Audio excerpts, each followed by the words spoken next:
올바로 실망을 다루는 법과 시간 속에 담긴 진리. 안녕하세요, 여러분. 오늘 우리는 인간 경험의 두 가지 근본적 차원에 대해 깊이 있게 탐구해 보려 합니다. 바로 시간과 실망이라는 주제입니다.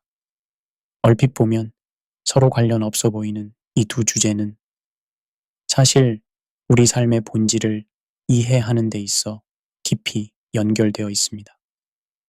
우리는 일상 속에서 종종 이런 표현들을 사용합니다. 시간이 다 흘러버렸어. 실망스러운 하루였어. 이러한 표현들은 마치 시간이 우리 곁을 스쳐 지나가는 강물 같고 실망은 우리를 덮치는 부정적 사건처럼 여기게 만듭니다. 하지만 이러한 관점이 과연 시간과 실망의 진정한 본질을 정확히 담아내고 있을까요? 오늘 우리가 탐구할 핵심 명제는 다음과 같습니다. 시간은 지나가는 것이 아니라 쌓여가는 것이다. 그리고 실망은 단순한 부정적 감정이 아니라 우리의 기대와 현실 사이의 간극을 드러내는 중요한 신호이자 우리가 세상을 더 명확하게 이해할 수 있도록 도와주는 렌즈이다. 이 오디오북에서는 시간과 실망이라는 주제를 다양한 관점에서 깊이 있게 탐구하면서 이 두 차원이 어떻게 우리의 삶을 형성하고 또 어떻게 우리가 이를 더 지혜롭게 다룰 수 있는지 살펴볼 것입니다.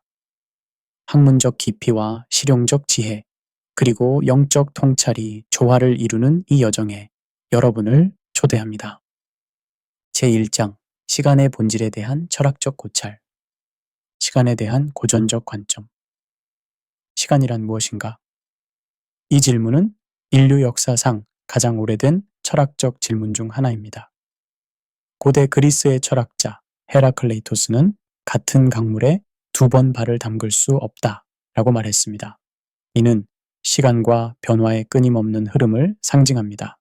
반면 파르메니데스는 변화란 환상에 불과하며 진정한 실제는 영원하고 불변한다고 주장했습니다.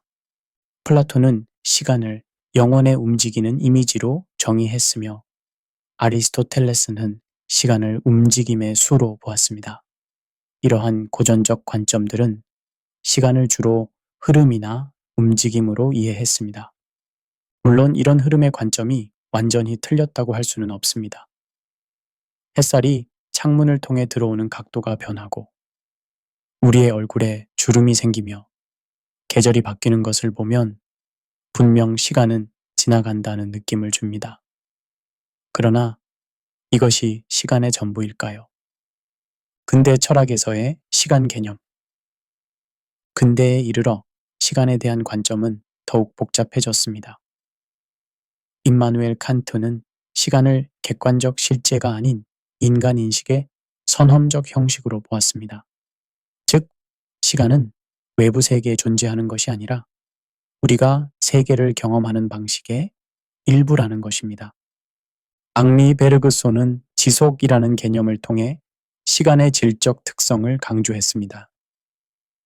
그는 시계로 측정되는 수학적, 공간적 시간과 달리 우리가 내적으로 경험하는 시간은 연속적이고 분할할 수 없는 흐름이라고 주장했습니다. 베르그손에 따르면 진정한 시간은 과거가 현재 속에 지속적으로 축적되는 과정입니다. 마틴 하이데거는 현존자의 개념을 통해 시간을 인간 존재의 본질적 구조로 보았습니다. 그에게 시간은 단순한 지금들의 연속이 아니라 과거, 현재, 미래가 하나로 얽혀 있는 복잡한 현상입니다. 이러한 철학적 사유들은 시간을 단순히 흘러가는 것이 아닌 좀 더 복잡하고 다층적인 현상으로 이해하게 해줍니다. 현대 물리학에서의 시간, 아인슈타인의 상대성 이론은 시간에 대한 우리의 이해를 근본적으로 변화시켰습니다. 뉴턴 물리학에서 시간은 균일하게 흐르는 절대적 존재였지만 상대성 이론에서 시간은 관찰자의 운동 상태와 중력장에 따라 달라지는 상대적인 것이 되었습니다. 이는 시간이 우리가 생각했던 것보다 훨씬 더 복잡하고 신비로운 존재임을 시사합니다. 현대 물리학에서는 시간의 화살이라는 개념도 중요합니다. 여력학 제2법칙에 따르면 우주의 엔트로피는 증가하는 방향으로만 시간이 흐릅니다. 이것이 우리가 과거를 기억하고 미래를 예측할 수 없는 이유를 설명합니다. 그런데 여기서 재미있는 점은 물리학의 기본 방정식들에서 시간은 가역적이라는 사실입니다. 즉, 미시적 세계에서는 시간이 앞으로 흐르든 뒤로 흐르든 물리 법칙은 동일하게 작동합니다. 그렇다면 우리가 경험하는 시간의 흐름이란 무엇일까요? 여기서 약간의 냉소적 관점을 덧붙이자면 물리학자들이 수십 년간 시간의 본질을 연구해 왔음에도 불구하고 우리는 여전히 시간이란 무엇인가? 라는 질문에 명확한 답을 갖고 있지 않습니다. 아마도 이것은 우리가 시간을 객관적 대상으로 연구하면서도 동시에 그 시간 안에 완전히 몰입되어 있는 모순적 상황 때문일 것입니다. 마치 물고기가 물의 본질을 이해하려 하는 것과 같습니다. 물론 이런 현대 물리학의 관점은 하나의 학문적 견해이며 모든 이가 동의하는 절대적 진리라고 보기는 어렵습니다. 이는 인간의 지성이 발견한 하나의 모델일 뿐입니다. 제2장 실망의 심리학. 우리는 왜 실망하는가? 실망의 인지적 메커니즘. 실망이라는 감정을 이해하기 위해서는 먼저 그 심리적 메커니즘을 이해해야 합니다.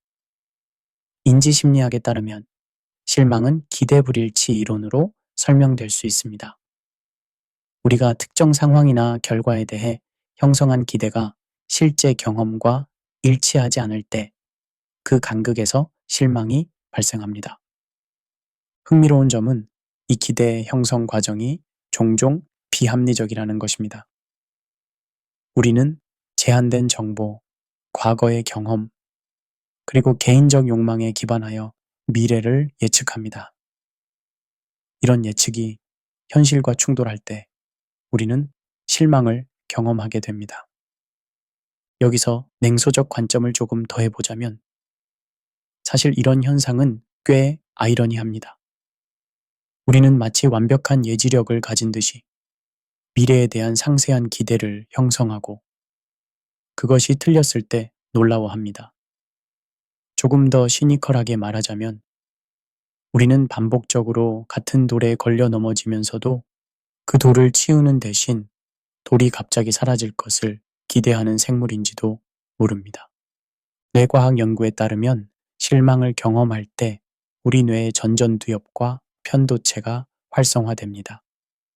전전두엽은 기대와 현실 사이의 차이를 계산하고 편도체는 그에 따른 감정적 반응을 생성합니다.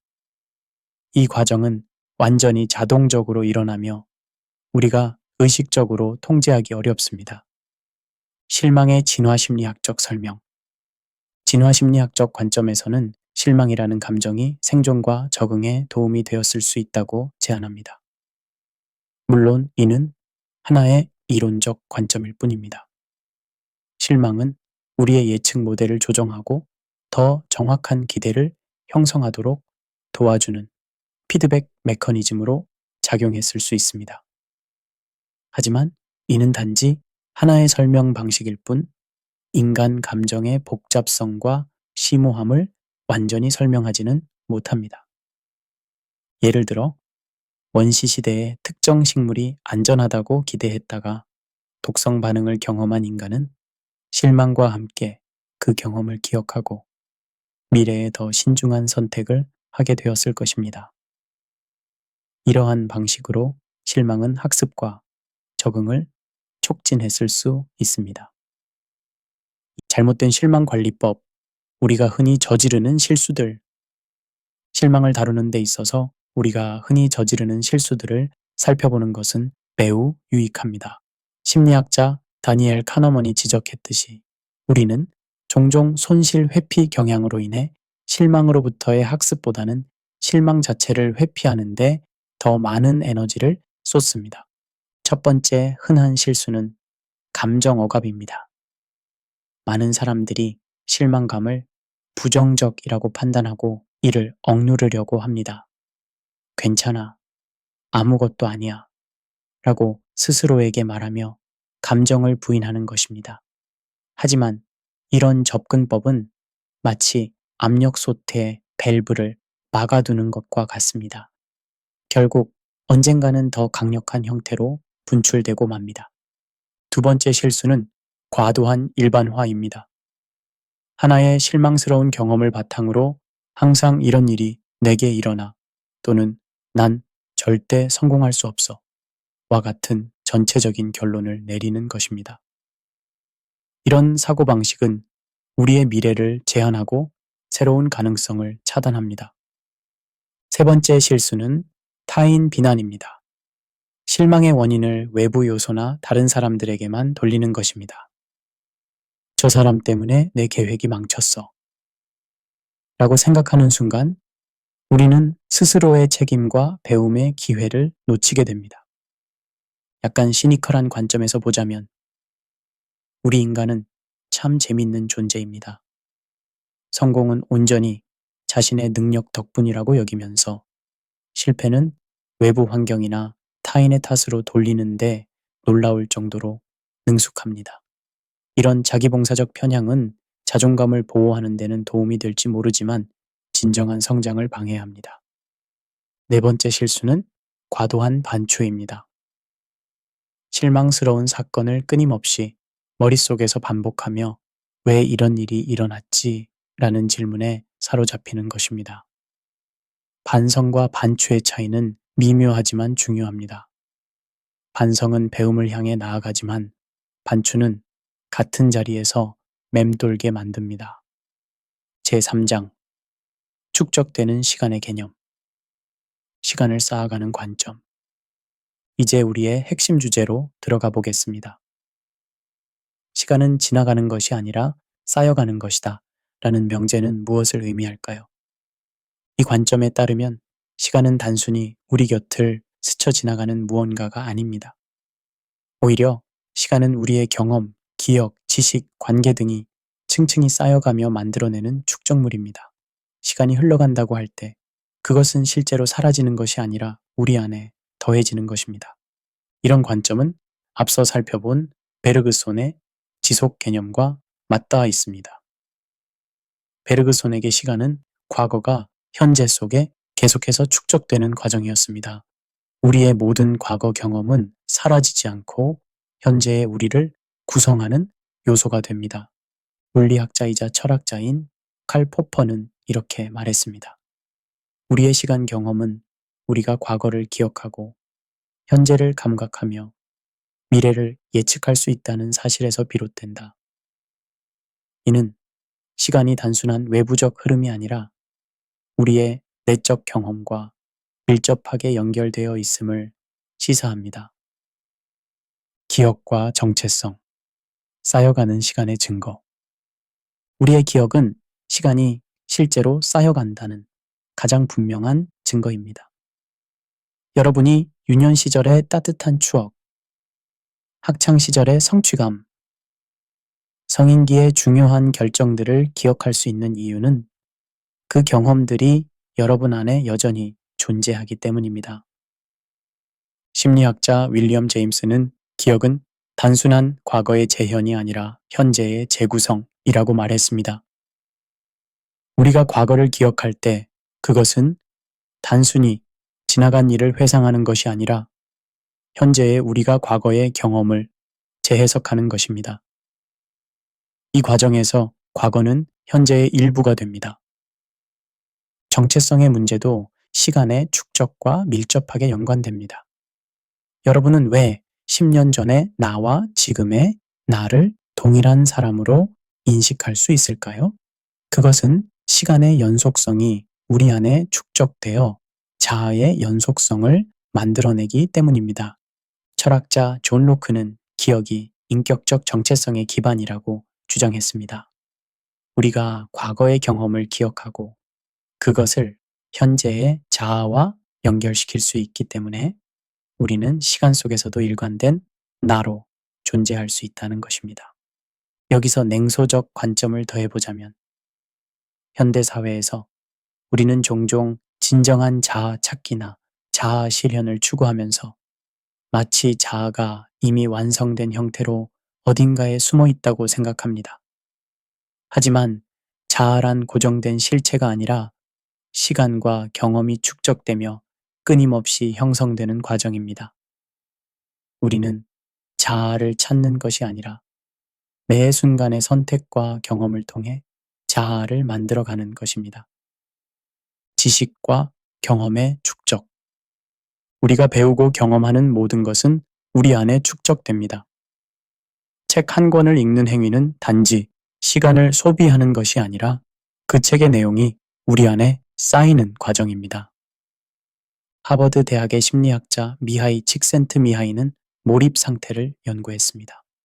그는 우리가 의미 있는 도전에 완전히 몰입할 때 가장 충만한 경험을 한다고 말합니다.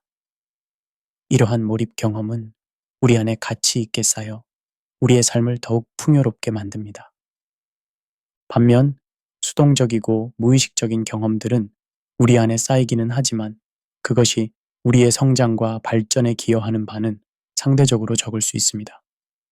그래서 시간을 어떻게 보내느냐, 즉 우리 안에 무엇을 쌓아가느냐는 중요한 선택의 문제입니다.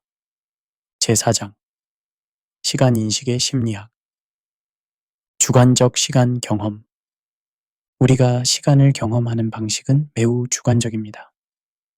지루한 강의 시간은 끝없이 길게 느껴지는 반면 즐거운 대화 속에서는 시간이 순식간에 지나갑니다. 이런 현상을 어떻게 설명할 수 있을까요? 심리학자들은 이를 주관적 시간 지각이라고 부릅니다. 우리의 뇌는 경험의 내용과 감정 상태에 따라 시간을 다르게 인식합니다. 특히 새롭고 흥미로운 경험은 우리의 주의를 집중시켜 더 많은 정보를 처리하게 만들고 결과적으로 시간이 더 많이 쌓이는 느낌을 줍니다. 반면 익숙하고 반복적인 경험은 뇌가 적은 정보만 처리하게 되어 시간이 빨리 지나가는 것처럼 느껴집니다.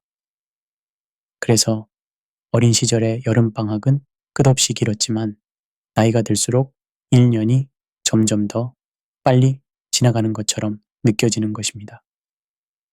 이런 관점에서 보면 단조롭고 반복적인 삶은 시간이 덜 쌓이는 삶이라고 할 수 있습니다. 반면 다양하고 의미 있는 경험으로 가득 찬 삶은 주관적으로 더 길고 풍요로운 시간을 만들어냅니다. 시간과 감정의 관계. 우리의 감정 상태는 시간 경험에 큰 영향을 미칩니다. 불안하거나 두려울 때는 시간이 더디게 흐르는 것처럼 느껴지고 행복하거나 몰입했을 때는 시간이 빠르게 지나갑니다. 신경과학자들은 이러한 현상이 우리 뇌의 도파민 시스템과 관련이 있다고 설명합니다. 도파민은 보상과 즐거움에 관련된 신경 전달 물질로 도파민 수치가 높을 때 우리는 시간이 빨리 지나가는 것처럼 느낍니다. 시간과 감정의 관계는 우리가 시간을 쌓는 방식에도 영향을 미칩니다. 감정적으로 중요한 사건들은 우리 기억 속에 더 강하게 각인되어 더 오래 지속되는 시간의 축적물이 됩니다. 첫사랑, 중요한 성취, 큰 실패와 같은 강한 감정적 경험은 우리 안에 깊이 쌓여 오랫동안 우리의 일부로 남습니다.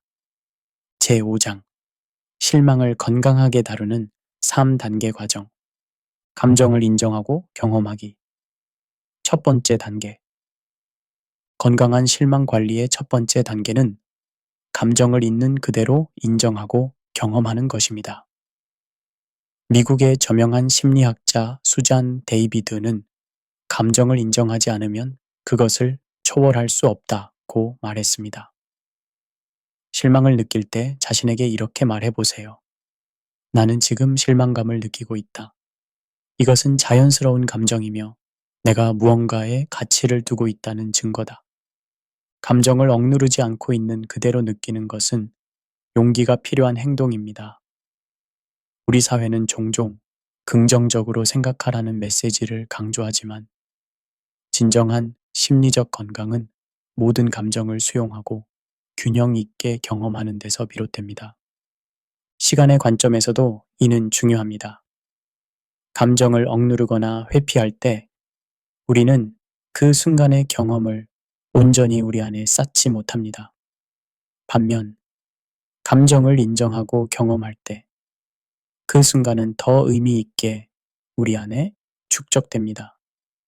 여기서 냉소적 관점을 약간 더해보자면 현대사회는 항상 행복하라는 메시지로 가득 차 있습니다.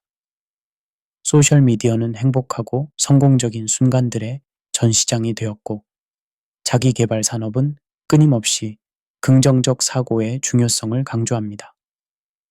이런 환경에서 실망과 같은 부정적 감정을 느끼는 것은 마치 실패한 것처럼 여겨집니다. 그러나 아이러니하게도 이렇게 부정적 감정을 억누르려는 시도가 오히려 우리의 심리적 건강을 해치고 진정한 행복을 방해할 수 있습니다. 진정한 지혜는 모든 감정을 수용하고 그것이 우리에게 가르쳐 주는 것을 배우는 데 있습니다. 기대와 현실 사이의 간극 분석하기. 두 번째 단계. 실망을 건강하게 다루는 두 번째 단계는 기대와 현실 사이의 간극을 객관적으로 분석하는 것입니다. 이 단계에서는 비판적 사고와 자기 성찰이 필요합니다. 먼저 자신에게 이런 질문을 해보세요. 내가 정확히 무엇을 기대했는가? 그리고 실제로 일어난 일은 무엇인가? 이 두 가지를 명확히 구분하는 것이 중요합니다. 종종 우리는 자신의 기대가 현실이라고 착각하고 실제 현실과 충돌할 때 분노하거나 좌절합니다. 다음으로는 내 기대는 얼마나 합리적이었는가? 라는 질문을 던져보세요. 때로는 우리의 기대가 비현실적이거나 충분한 정보 없이 형성되었거나 혹은 우리가 통제할 수 없는 요소들에 의존하고 있을 수 있습니다. 마지막으로 이 경험에서 무엇을 배울 수 있는가를 고민해 보세요. 모든 실망은 배움의 기회를 제공합니다. 그것은 우리의 판단, 기대 설정 방식 혹은 계획 수립 과정에 대한 귀중한 피드백일 수 있습니다. 시간의 관점에서 이 과정은 매우 중요합니다. 실망의 경험을 단순히 부정적인 것으로 치부하고 잊으려 하면 그것은 우리 안에 미처리 된 채로 남게 됩니다. 반면 그 경험을 분석하고 의미를 찾을 때 그것은 우리 안에 지혜로 쌓이게 됩니다. 새로운 기대를 설정하고 다시 도전하기. 세 번째 단계. 실망을 건강하게 다루는 마지막 단계는 경험에서 얻은 교훈을 바탕으로 새로운 기대를 설정하고 다시 도전하는 용기를 갖는 것입니다. 이 단계는 실망에서 회복력으로 나아가는 중요한 전환점입니다. 새로운 기대를 설정할 때는 다음 세 가지 원칙을 기억하세요. 현실성, 유연성, 그리고 진정성입니다. 현실성 있는 기대는 과거의 경험과 현재 가용한 정보를 고려합니다. 유연한 기대는 변화하는 상황에 적응할 수 있는 여지를 남깁니다. 진정성 있는 기대는 타인의 기준이 아닌 자신의 진정한 가치와 열망을 반영합니다. 다시 도전하는 용기를 갖는 것은 실망 이후에 특히 어려울 수 있습니다. 심리학자 마틴 셀리그먼의 학습된 무기력 이론에 따르면 반복된 실망은 우리가 상황을 통제할 수 없다는 믿음을 강화시킬 수 있습니다. 이를 극복하기 위해서는 의식적인 노력과 때로는 전문적인 도움이 필요할 수 있습니다. 시간의 관점에서 이 단계는 우리가 과거의 경험을 미래를 향한 발판으로 전환하는 과정입니다. 실망의 경험이 단순히 우리를 멈추게 하는 장애물이 아니라 우리 안에 쌓인 지혜가 되어 더 나은 선택을 이끄는 것입니다. 조금 시니컬하게 말하자면 인생에서 우리가 통제할 수 있는 것은 매우 제한적입니다. 결과보다는 과정에 집중하는 것, 그리고 완벽한 성공보다는 지속적인 개선에 가치를 두는 것이 더 현명한 접근법일 수 있습니다. 어쩌면 실패의 예술을 익히는 것이 성공의 비결인지도 모릅니다. 가장 성공한 사람들은 가장 많은 실패를 경험한 사람들이기도 합니다. 단지 그들은 그 실패에서 일어나 다시 도전할 용기가 있었을 뿐입니다. 제6장 실망과 회복력, 강인한 정신의 형성, 회복력의 심리학. 실망을 건강하게 다루는 능력은 심리적 회복력, resilience의 핵심 요소입니다. 회복력이란 역경과 어려움에도 불구하고 적응하고 성장하는 능력을 말합니다. 심리학 연구에 따르면 회복력이 높은 사람들은 실망을 마주했을 때 더 빠르게 회복하고 그 경험에서 더 많은 것을 배우는 경향이 있습니다. 회복력은 타고나는 것이 아니라 개발되는 능력입니다. 매 실망의 순간은 회복력을 훈련할 수 있는 기회입니다. 이런 관점에서 보면 실망은 우리의 심리적 면역 체계를 강화하는 일종의 백신과 같습니다. 적절한 용량의 도전과 실망은 우리를 더 강하게 만들 수 있습니다. 심리학자 안젤라 더크워스는 이러한 심리적 강인함을 그릿이라고 부릅니다. 그릿은 장기적인 목표를 향한 열정과 인내력을 의미합니다. 더크워스의 연구에 따르면 그릿은 지능이나 재능보다 성공을 더 잘 예측하는 요소입니다. 그리고 그리스의 발달에 있어 실망을 어떻게 다루느냐가 중요한 역할을 합니다. 시간의 관점에서 볼 때 회복력은 우리가 시간을 어떻게 경험하고 쌓아가는지에 큰 영향을 미칩니다. 회복력이 낮은 사람은 실망 후에 시간이 멈춘 것처럼 느끼고 앞으로 나아가지 못할 수 있습니다. 반면 회복력이 높은 사람은 실망을 통합하고 그것을 새로운 시작점으로 삼아 시간을 더 풍요롭게 쌓아갑니다. 역경 후 성장, 실망에서 지혜로. 심리학에서는 역경 후 성장이라는 개념이 있습니다.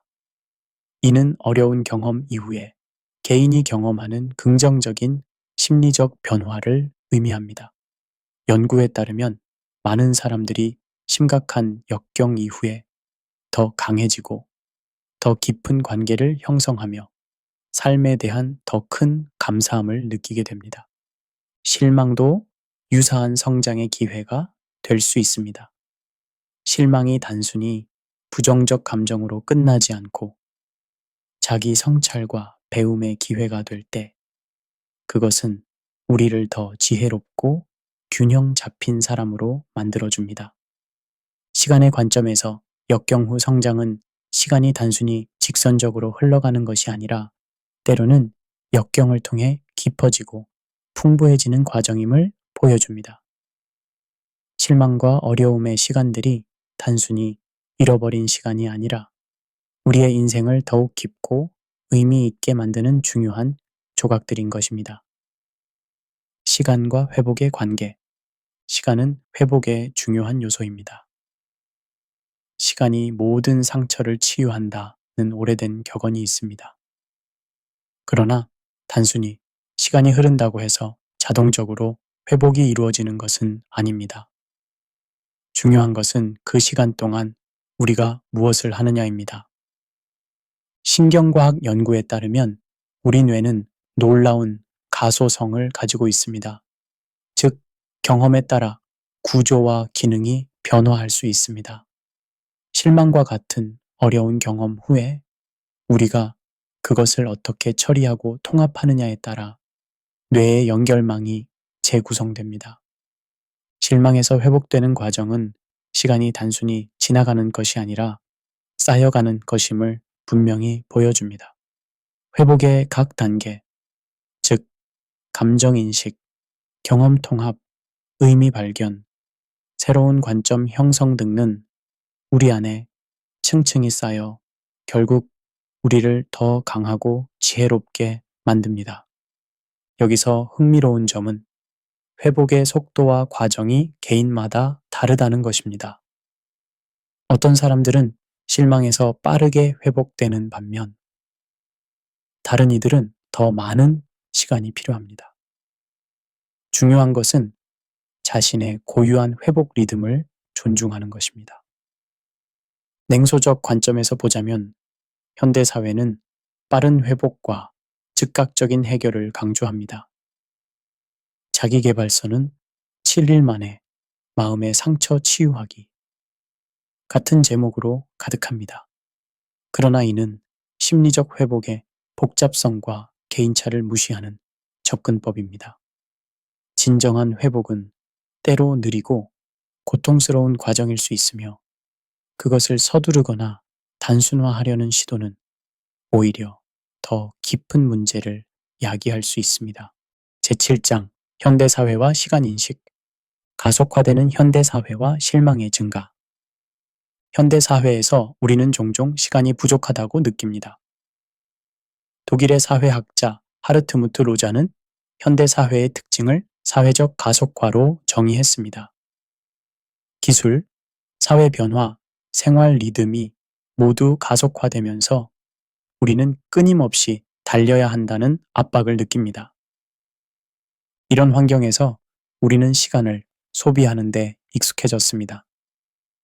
일상의 빠른 템포 속에서 우리는 경험을 충분히 소화하고 내면화할 시간을 갖지 못합니다.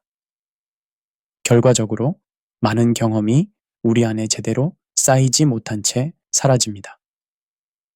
이러한 가속화는 실망의 경험에도 영향을 미칩니다. 빠른 속도로 변화하는 사회에서 우리의 기대는 더욱 빠르게 형성되고 또 빠르게 좌절됩니다. 즉각적인 만족을 추구하는 문화는 실망의 빈도를 높이고 그것을 처리할 시간은 줄이는 역설적 상황을 만들어냅니다. 스마트폰과 소셜미디어의 등장은 이러한 현상을 더욱 심화시켰습니다. 끊임없는 알림과 정보의 홍수 속에서 우리의 주의는 분산되고 깊이 있는 경험과 사고는 점점 더 어려워지고 있습니다. 여기서 냉소적 관점을 덧붙이자면 과연 현대인들은 더 많은 것을 경험하면서도 더 적게 쌓아가고 있는 것은 아닐까요? 빠른 속도로 소비되는 경험들이 과연 우리 안에 의미 있게 축적될 수 있을까요? 아이러니하게도 우리는 그 어느 때보다 많은 정보와 경험에 접근할 수 있지만 그것을 진정으로 내면화하고 지혜로 전환하는 능력은 오히려 약화되고 있는지도 모릅니다. 디지털 시대의 기억과 축적. 디지털 기술은 우리가 시간을 기록하고 축적하는 방식을 근본적으로 변화시켰습니다. 스마트폰의 사진첩, SNS의 타임라인, 클라우드에 저장된 문서들은 모두 우리 삶의 디지털 아카이브입니다. 이런 기술은 우리의 기억을 외부화하고 확장합니다. 더 이상 모든 것을 머릿속에 저장할 필요가 없어졌습니다. 하지만 이것이 과연 온전한 의미의 시간 축적일까요? 심리학자들은 외부 저장 장치에 대한 의존이 우리의 내적 기억 능력을 약화시킬 수 있다고 경고합니다. 구글 효과라고 불리는 현상은 정보를 쉽게 검색할 수 있다는 사실이 우리의 기억 형성을 방해한다는 것을 보여줍니다. 더 근본적인 문제는 디지털 기록이 경험의 표면만을 담아낸다는 점입니다.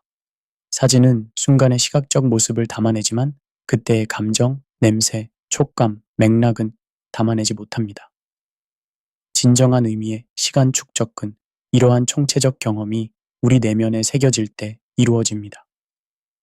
실망의 경험에 있어서도 비슷한 현상이 관찰됩니다. 소셜미디어는 우리로 하여금 다른 사람들의 성공과 행복만을 보게 하여 자신의 삶에 대한 비현실적인 기대를 형성하게 만듭니다.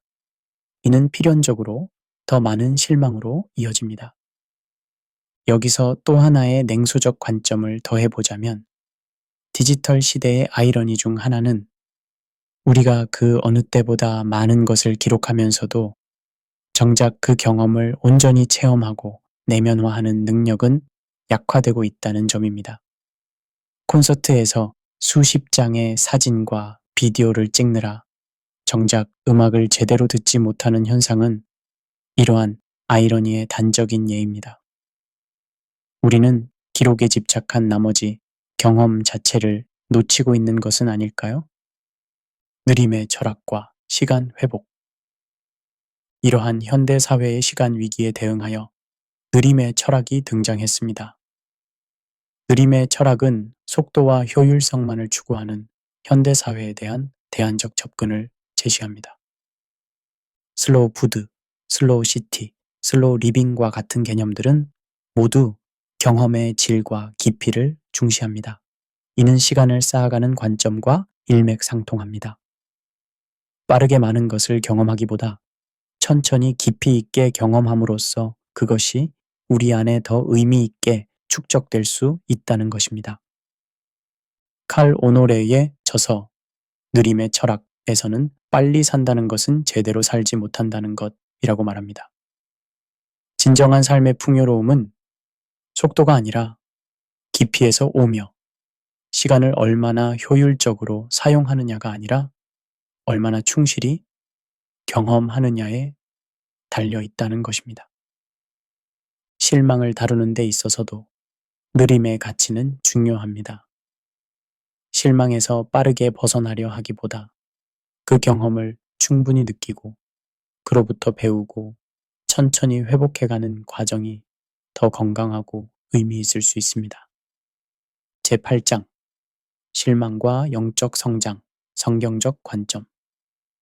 성경에서 본 실망과 성장.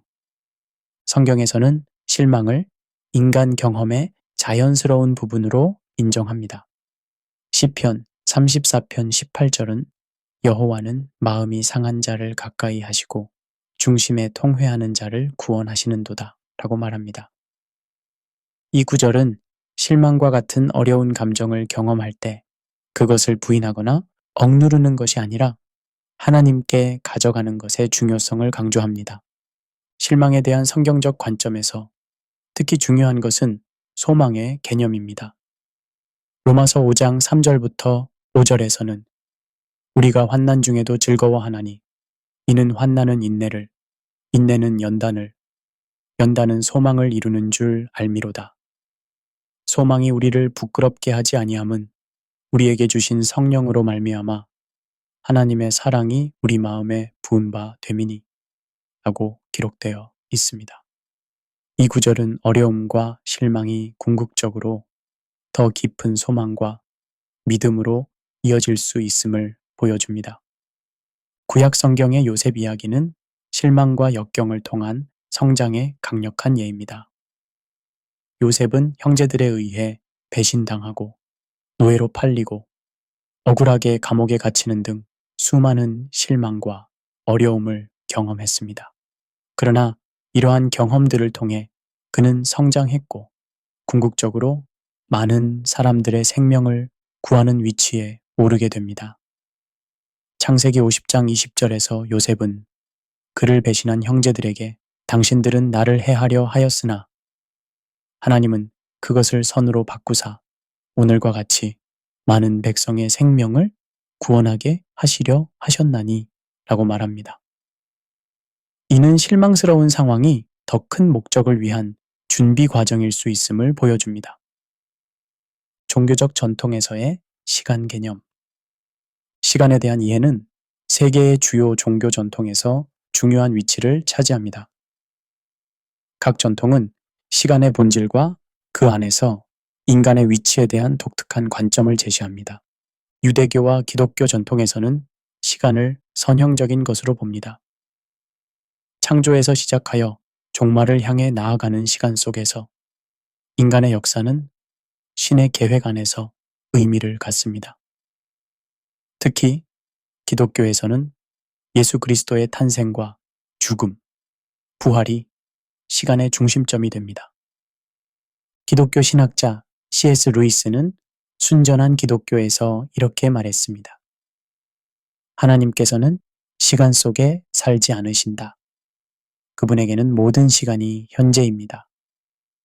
이는 영원한 하나님의 관점에서 모든 시간의 순간들이 동시에 존재한다는 것을 의미합니다. 성경에서도 시간의 축적에 대한 통찰을 찾아볼 수 있습니다. 전도서 3장 1절부터 8절에서 표현하는 유명한 구절은 범사에 기한이 있고 천하만사가 다 때가 있나니 라고 시작하여 삶의 다양한 시간들, 즉 태어날 때와 죽을 때, 심을 때와 거둘 때, 울 때와 웃을 때 등과 같이 모두 의미를 가짐을 강조합니다. 불교와 힌두교와 같은 동양 전통에서는 시간을 순환적인 것으로 봅니다. 윤회의 개념은 시간이 끊임없이 반복되는 주기로 이루어져 있음을 시사합니다. 그러나 이러한 순환 속에서도 각 순간, 각 생은 카르마를 통해 축적되며 궁극적으로 해탈이나 깨달음으로 이어질 수 있습니다. 이러한 종교적 전통들은 시간을 단순히 물리적 현상이 아닌 깊은 영적 의미를 지닌 것으로 봅니다. 그리고 이 관점들은 모두 어떤 형태로든 시간이 흘러가는 것만이 아니라 쌓여가는 것임을 시사합니다. 영원과 현재의 관계, 시간의 축적과 실망의 초월. 많은 영적 전통에서는 영원과 현재의 특별한 관계를 강조합니다. 영원은 단순히 끝없는 시간이 아니라 시간을 초월한 차원으로 이해됩니다. 기독교 신학자 토마스 아퀴나스는 하나님의 영원성을 완전한 동시성의 전체적 소유라고 정의했습니다. 이는 하나님께서 모든 시간을 동시에 온전히 경험하신다는 것을 의미합니다. 흥미롭게도 많은 신비주의 전통에서는 깊은 명상이나 기도를 통해 이러한 영원한 현재를 경험할 수 있다고 말합니다. 기독교 신비주의자 마이스터 에크하르트는 하나님께서 당신의 유일한 아들을 낳으시는 영원한 지금에 우리가 들어갈 때 우리는 진정으로 하나님을 경험한다고 말했습니다. 실망의 관점에서 볼 때 이러한 영혼의 차원은 우리가 일시적인 실망을 초월할 수 있는 가능성을 제시합니다. 우리의 삶이 더 큰 이야기의 일부라는 인식은 현재의 어려움을 다른 관점에서 볼 수 있게 합니다. 성경의 전도서 3장 11절은 이렇게 말합니다. 하나님이 모든 것을 지으시되 때를 따라 아름답게 하셨고 또 사람에게 영원을 사모하는 마음을 주셨느니라. 우리 안에는 영원을 향한 갈망이 있으며 이는 우리가 시간을 단순히 흘려보내지 않고 의미 있게 쌓아가도록 이끕니다. 여기서 냉소적 관점을 덧붙이자면 현대 세속 사회는 영원의 차원을 상실한 채 즉각적인 만족과 단기적 성공에만 집중하는 경향이 있습니다. 이는 마치 한 편의 거대한 소설에서 한 문장만 읽고 그 의미를 판단하는 것과 같습니다. 영혼의 관점 없이는 실망과 실패가 최종적인 것처럼 느껴질 수 있습니다. 그러나 더 큰 이야기의 맥락에서 볼 때 지금의 어려움은 단지 그 이야기의 한 장에 불과할 수 있습니다. 제9장 시간을 쌓아가는 삶의 실천. 의미 있는 경험 선택하기. 시간이 우리 안에 쌓여간다면 우리는 무엇을 쌓아갈지 신중하게 선택해야 합니다. 모든 경험이 동등한 가치를 갖는 것은 아닙니다. 어떤 경험들은 우리를 성장시키고 풍요롭게 하는 반면 다른 경험들은 우리의 시간을 단지 소비할 뿐입니다. 의미 있는 경험을 선택한다는 것은 무엇을 의미할까요? 심리학자 빅터 프랭클은 죽음의 수용소에서 삶의 의미를 찾는 세 가지 방법을 제시합니다. 그것들은 창조적 가치, 경험적 가치, 그리고 태도적 가치입니다. 이런 관점에서 의미 있는 시간 축적은 다음과 같은 경험들을 포함할 수 있습니다. 첫째, 창조와 성취, 예술작품, 창작, 기술 습득, 목표 달성을 의미합니다. 둘째, 관계와 연결, 사랑하는 이들과의 진정한 교류, 공동체 참여를 의미합니다. 셋째, 학습과 성장, 새로운 지식 습득, 자기 이해 증진을 의미합니다. 넷째, 자연과의 교감, 자연의 아름다움과 경기로움에 대한 경험을 의미합니다. 그리고 다섯째, 초월적 경험, 명상, 영적 수행, 경외감 등의 경험을 의미합니다. 실망을 경험할 때도 우리는 그것을 의미 있는 성장의 기회로 전환할 수 있습니다. 실망이 우리에게 가르쳐주는 교훈, 그것을 통해 발견하는 자기 이해, 그리고 그 과정에서 발전시키는 회복력은 모두 우리 안에 가치 있게 쌓이는 경험들입니다. 물론 이것이 단순히 생산적이거나 고상한 활동만을 의미하지는 않습니다. 때로는 단순한 휴식, 놀이, 웃음도 우리 안에 소중하게 쌓이는 시간이 될 수 있습니다. 중요한 것은 그 경험에 얼마나 충실히 참여하고 그것이 우리에게 얼마나 의미를 주느냐입니다. 기억의 가치와 회상의 중요성. 시간이 쌓여간다는 것은 기억의 중요성을 강조합니다. 경험은 그것이 기억될 때 비로소 우리의 일부가 됩니다. 기억 연구의 성우자인 다니엘 카너먼은 경험하는 자아와 기억하는 자아를 구분했습니다. 그의 연구에 따르면 우리의 행복감은 경험 자체보다 그 경험에 대한 기억에 더 영향을 받습니다. 특히 경험의 절정과 끝이 기억에 큰 영향을 미칩니다.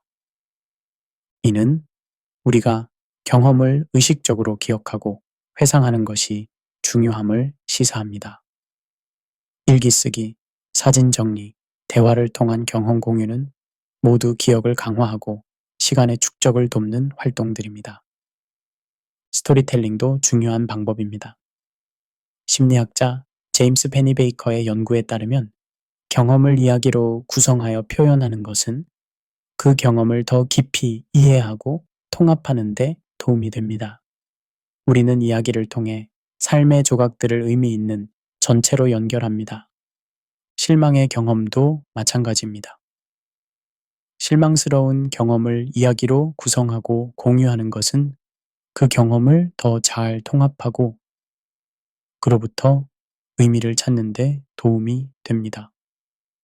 많은 심리 치료 방법들이 이러한 서사적 접근을 활용하는 이유도 여기에 있습니다. 감사와 성찰, 시간을 풍요롭게 하는 태도. 시간을 의미 있게 쌓아가는 데는 우리의 태도가 중요한 역할을 합니다. 특히 감사와 성찰은 경험의 가치를 더욱 깊게 만듭니다. 감사는 우리가 경험한 것들의 가치를 인식하고 소중히 여기는 태도입니다. 심리학 연구에 따르면 감사를 실천하는 사람들은 더 행복하고 만족스러운 삶을 살며 기억력도 향상됩니다. 감사 일기를 쓰거나 하루의 감사한 순간들을 떠올리는 것은 경험을 더 의미 있게 만듭니다. 성찰은 경험에서 의미를 찾고 배움을 얻는 과정입니다. 교육학자 존 듀이는 우리는 경험함으로써가 아니라 경험에 대해 성찰함으로써 배운다고 말했습니다. 하루의 끝에 그날의 경험을 되돌아보고 그것이 우리에게 어떤 의미인지 생각해 보는 것은 시간의 축적을 더욱 풍요롭게 합니다. 실망을 경험할 때도 감사와 성찰의 태도는 중요합니다. 실망스러운 상황에서도 감사할 것을 찾고 그 경험에서 배울 점을 성찰함으로써 우리는 부정적 경험조차 의미 있는 성장의 기회로 전환할 수 있습니다. 성경에서도 이러한 태도를 권장합니다. 데살로니가전서 5장 18절은 범사에 감사하라 이것이 그리스도 예수 안에서 너희를 향하신 하나님의 뜻이니라 라고 말합니다. 이것은 모든 상황이 좋다는 의미가 아니라 모든 상황 속에서 감사할 것을 찾을 수 있다는 의미입니다. 제10장 결론 쌓여가는 시간 속에서 실망을 넘어서기 시간과 실망의 재해석 지금까지 우리는 시간과 실망이라는 두 주제를 다양한 관점에서 탐구해 왔습니다. 이제 이 두 개념을 재해석하고 그것이 우리 삶에 어떤 의미를 가질 수 있는지 정리해 보겠습니다. 시간은 단순히 시계의 초침처럼 일정하게 흘러가는 물리적 현상이 아닙니다. 그것은 우리의 경험, 기억, 관계, 창조물이 층층이 쌓여가며 형성되는 복잡하고 풍부한 차원입니다. 시간이 흘러간다고 할 때 그것은 사라지는 것이 아니라 우리 안에 그리고 우리가 영향을 미친 세계 속에 축적되는 것입니다. 마찬가지로 실망도 단순히 우리를 괴롭히는 부정적 감정이 아닙니다.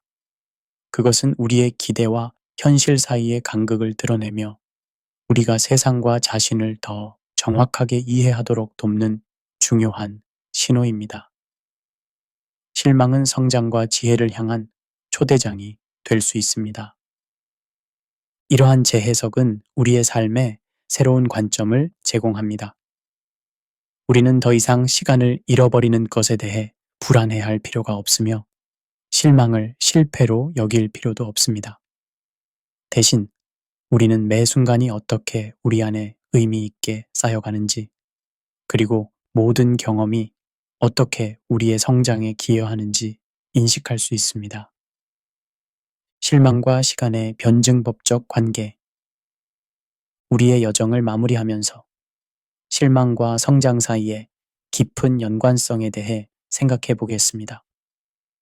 이 둘은 서로 대립하는 것처럼 보이지만 사실은 긴밀하게 연결되어 있습니다. 이것은 일종의 변증법적 관계입니다. 즉, 실망의 정과 성장의 반이 만나 더 깊은 합을 이룹니다. 실망은 우리의 제한된 시각을 확장시키고 더 깊은, 때로는 불편한 진실을 마주하게 합니다. 그것은 자기 인식과 겸손함을 가르치며 우리가 통제할 수 없는 것들을 받아들이는 법을 배우게 합니다. 역설적으로 이런 수용을 통해 우리는 더 자유로워집니다.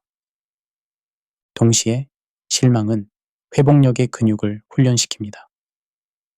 매번 우리가 실망해서 일어날 때마다 우리는 조금씩 더 강해집니다.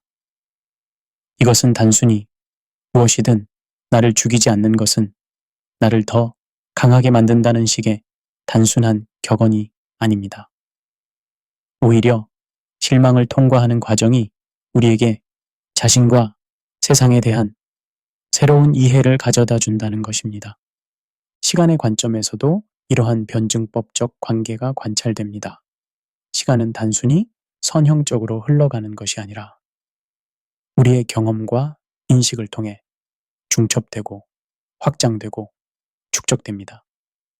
과거, 현재, 미래는 서로 분리된 것이 아니라 현재의 순간 속에서 끊임없이 상호작용합니다. 성경의 로마서 8장 28절은 우리가 알거니와 하나님을 사랑하는 자, 곧 그의 뜻대로 부르심을 입은 자들에게는 모든 것이 합력하여 선을 이루느니라 라고 말합니다. 이 구절은 심지어 실망과 어려움조차도 더 큰 선을 위해 함께 작용할 수 있다는 것을 상기시켜 줍니다. 오늘의 실천, 시간을 살아내기. 이제 우리는 구체적인 실천으로 이 여정을 마무리하려 합니다. 오늘 하루를 흘려보내지 말고 살아냈다고 느낄 수 있게 단 한 가지라도 의미 있는 행동을 해보세요. 이 한 가지 행동은 무엇일까요? 그것은 여러분의 상황과 가치관에 따라 다를 수 있습니다. 사랑하는 사람에게 감사를 표현하는 것일 수도 있고, 오랫동안 미뤄둔 책을 읽기 시작하는 것일 수도 있으며, 누군가에게 도움의 손길을 내미는 것일 수도 있습니다.